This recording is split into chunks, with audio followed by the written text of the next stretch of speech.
संत जय जय रघुवीर समर्थ. संत श्री रामदास महाराज म्हणतात, मनी मानवा व्यर्थ चिंता वाहते, अकस्मात होणार होनी जाते.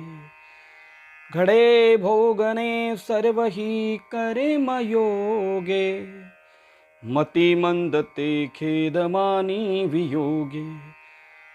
मनुष्य हा विनाकारण जीवनामध्ये चिंता करीत असतो. जे व्हायचं आहे ते अचानक कधीही होऊन जातं. जीवनात जे काही भोग भोगावे लागतात ते पूर्वसंचितामुळे. म्हणून मानवाने आपलं चारित्र्य संचित बदललं पाहिजे, परमात्म्याची भक्ती केली पाहिजे. सर्व पूर्वकर्मामुळे हे अज्ञान आपल्यामध्ये येतं. अज्ञानी मनुष्य मात्र काही दुरावल्याचे दुःख मानत बसतो आणि जगाला दोष देत बसतो. म्हणून आपल्यात सुधार करा, जीवन सुदृढ होईल, आनंदी होईल. जय जय रघुवीर समर्थ.